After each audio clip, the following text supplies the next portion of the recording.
Well, we've highlighted three things, really. And what those three things have in common is that they really sort of underlie our judgment on how persistent the inflationary shock that we've been through, obviously, in recent times is going to be.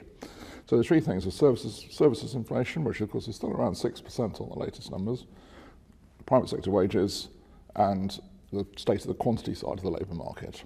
They're all good indicators of that. Now, we made an important change in the report we published today and the forecast we published today, that we have actually reduced what we think is the sort of the degree of persistence going forward. So in other words, inflation, we think, will come down a bit faster and a bit more. And that's important. Now, two questions. What I want to see is, in a sense, is the sort of the evidence now starting to pile up to back up that judgment.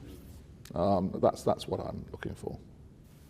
But it's slow progress, isn't it? It's slow getting to target. CPI, both at the headline and at the core level, is persistently, annoyingly high compared to where we would like to see it. I know you think we're going to get CPI down to 2% in the second quarter, but you want to see that sustainably as well. Are you going to have enough evidence in the next two CPI figures for June to be in play? Well, let me say this. I mean, a year ago, exactly a year ago, I think we'd have bitten our hands off to get this profile of inflation, because we were not that optimistic a year ago, because we thought that we'd been through such a difficult time that we were going to have more persistence, it would get more embedded. We were still raising interest rates at that point. So I think we need to put it into that perspective. I think it's important just to have that in mind. I'm not going to say it's not the way we're going to do it. We're evidence-based, so we're not going to say it's going to be this meeting, it's not going to be that meeting, it's going to be the other meeting. Each meeting we come along, again, and reassess the situation.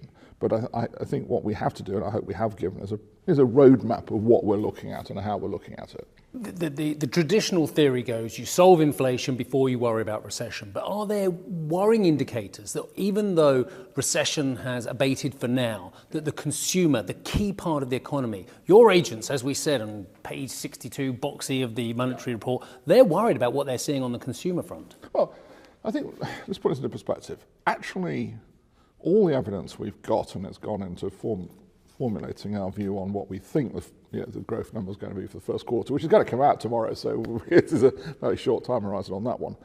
But actually, looking beyond that, a somewhat stronger growth picture.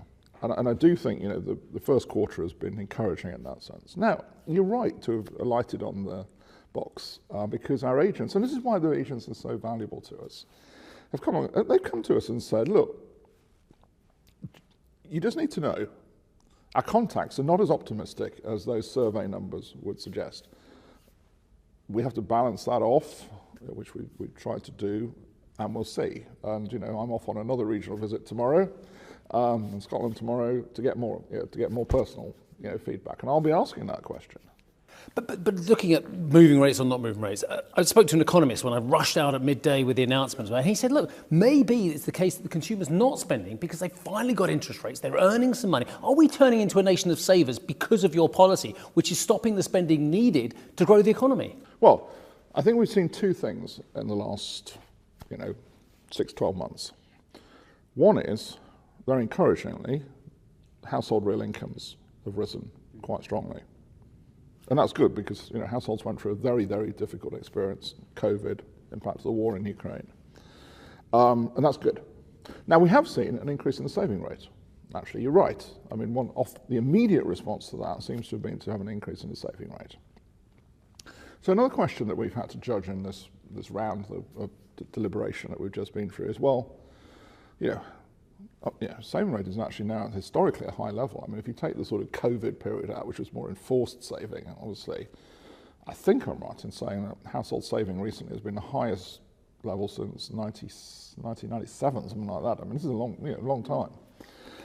So the question is, when do households reach a sort of what their target level of saving? And they say, no, we'll feel confident to consume more, and we think some of that will happen. But are they saving because they are incredibly worried about the future? It's the same problem that Rishi Sunak has, that Joe Biden has as well, that the economy is performing slightly better than expected on this side of the Atlantic, way better than expected on the other side of the Atlantic, but consumers are not crediting the government or indeed the central bank with anything for actually keeping the economy afloat? Well, I mean, I would say, of course, the background is that we still have a world and a world economy, but we have a world which has got some, very, very big risks in it, and frankly, very difficult things and very bad things happening. So you can't really fault people for saying, I'm nervous about the environment that is around me, because there are much bigger and more difficult things happening at the moment than have been for,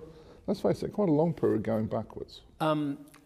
Someone just said to me, look, despite being the governor of the Bank of England, you are human, which I thought was very nice about economists. That's true. That's true. Which is very nice to say that's so. True. But you are human, and you feel that pressure from the politicians. You feel it when the Treasury Select Committee says you've got to do this because you're killing SMEs or what have you. Or you feel it when the consumer's under pressure. The politicians are putting pressure on you already. It's only going to get worse later in the year. And as I asked you in the press conference, are you concerned that actually the election combining with when you're probably ready to start cutting rates, that's going to be problematic for you to maintain the appearance of independence? Well, the reason we have central bank independence in so many countries, UK included, is so that we can take these judgments with a longer term horizon, and we can take them independently of any other cycle that's going on around us, including the electoral cycle, and that's important. And as I said, in the press conference earlier today, our duty and our job is to take those decisions at all times, because that's our remit, and our remit applies all the time. And I can assure you, that is what we will do. And so just to confirm, Andrew, you don't have any problem with potentially, if the conditions are right, cutting rates at the September meeting, if indeed there is an election coming in October. Well, it's not going to affect your psyche. If the evidence and all the assessment and deliberation we do lead to that conclusion, I mean, actually, it's our duty to do that. It's not just a, shall we, shan't we? It's actually our duty.